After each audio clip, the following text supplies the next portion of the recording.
So for anyone that doesn't know, if you're listening to this, you're a boxing fan, so I would assume you know, but Oscar Valdez test dirty for something that is some describe as a central nervous stimulant.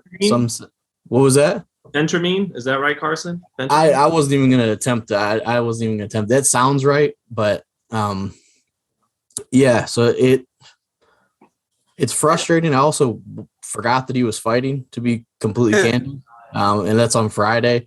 Yeah. So he tests positive, and the issue is that he tested positive, but then it becomes this like circus of trying to figure out, well, does it benefit him in training? Does it not? Does he, because the tribe, because it's in Arizona, it's one of the Native American, it's like a tribe, is kind of like we had in Tulsa, right, where they only seem to acknowledge WADA drug testing, but this was a failed VADA drug test. Why are you even testing VADA if they don't? And they signed to do VADA testing. Yeah. And he's a part of the obviously WBC has the clean boxing program. And then there's, well, yeah, we think he got it maybe from an herbal tea. And then Valdez is like, I don't know how I got it. So why even mention the tea to begin with this lawyer? So I don't know. I'm frustrated just because, as you know, I'm like, PDs are amongst sports topics that fire me up. PDs are one of the top ones. Yeah, they're number one. Yeah, and so it's like, and I'm frustrated. I like the WBC. I like what they're about. But letting him fight right now is against Sao is wrong. It's just the wrong decision. Yeah. I was with Pastor Randall Cunningham on Thursday, and his daughter Vashti. Shout out to Vashti. She is an Olympic jumper, high jumper. Yeah. And this is her second time going to the Olympic Games. This year she placed 6th, I believe. And we kind of got into the conversation of PEDs. He feels that, it's still a lot of that going around in the Olympic Games and things like that. So I was just out of curiosity. So what do they actually do? Like the dishwashing commercial. Yeah. Damn commercial right there. I feel like I refer to that commercial once a week. But anyway, I said, so what do they actually do?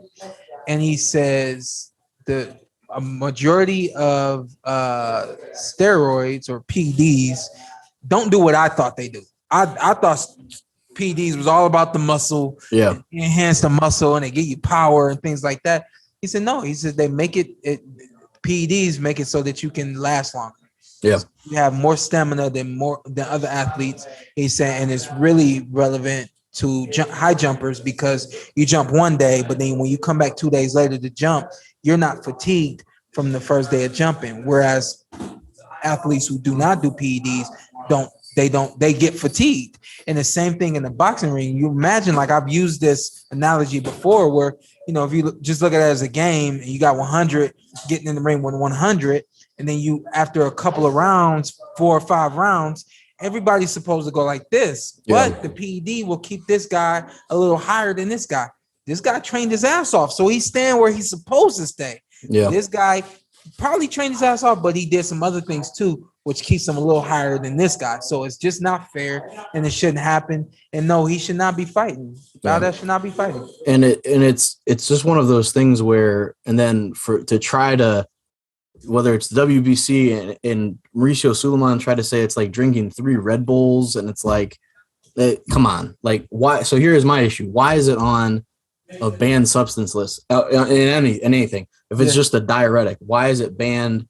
And then for WADA, it's only banned in competition. So like the night of the fight, like that 24-hour block. So if all it does is help you lose weight, you're not losing weight in that time. So why is it banned? Clearly it helps, stimulate, give you more energy. Right. And one funny point that I saw somebody mention is, how pissed off do you have to be David Benavidez?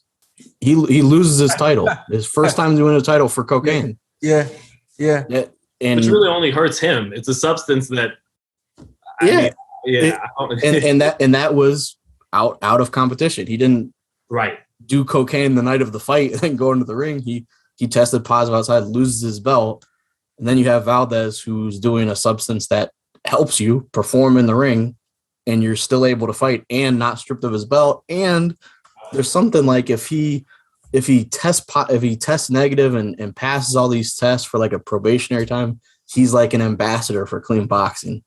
And he does like this video where he's like, I'm 100% a clean fighter. But as you're saying that, you're not. You failed the drug test, so you're not 100% clean fighter. Like you failed one before right now. So it frustrates me. Well, Stephen Edwards, Bredman Edwards, really good boxing trainer, former junior middleweight champion trainer for J-Rock, Julian Williams. He mentioned that was a domino effect for Benavidez, and that if he doesn't get stripped of that, it could be him fighting Canelo Alvarez these days and not Caleb Plant. So that's good to your point. But for Valdez, it pains me to go there with him because, I all year I said that his knockout of Berchelt was the best performance in boxing we saw all year. Mm-hmm. And, I wouldn't question it. This is a man who fought through a broken jaw against a guy in Scott Quick who didn't even make weight. He came in a whole weight class above Oscar, broke his jaw in the second fight in the second round, and Oscar fought a whole 10 rounds with a broken jaw. So this is a guy with some of the biggest balls in boxing. But that said,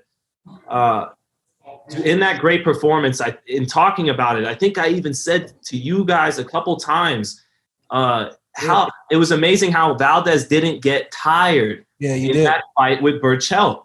Mm-hmm. He was throwing these huge bombs. He was using his legs to the utmost, and Berchelt had a pressure that wouldn't stop. Literally, it looked like the only thing holding Berchelt up was this guy has to get tired with the amount of punches I'm throwing and what he's using to knock me out.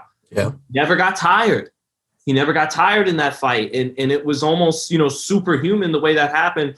And I'm not saying that is what happened. Valdez took something, or something was in his system that allowed him to do that. But what I am saying is it casts a shadow over what was, to me, clearly the best performance in boxing of 2021. Yeah. Not saying that, in fact, he had a substance in his system that helped him do that. But now I don't know for sure if he did not. And, what you're saying is very similar to what Timothy Bradley said. Timothy Bradley on State of Boxing on ESPN was like, I said I was a huge fan of him, but now I hope he gets knocked out. Like I hope Conceição knocks him out. Like it does. If anything, it leaves the door open. And then somebody also said, well, he didn't test positive for the VADA testing for that fight, but he did for this one, and they'll still let him fight anyway. So who the hell knows? Maybe he did test positive, and they were like, you're good. It's all good. So if it leaves the suspicion there for sure. What's up? I'm Showtime Shawn Porter. I'm Ant. Follow me on IG with 2 T's. Let's do it. Let's do it again. Just introduce yourself. Okay. And then you tell them what to do. I'm Showtime Shawn Porter. I'm Anthony Brenagh. Carson A. Merk. Like, subscribe, comment. This is the Porter Way.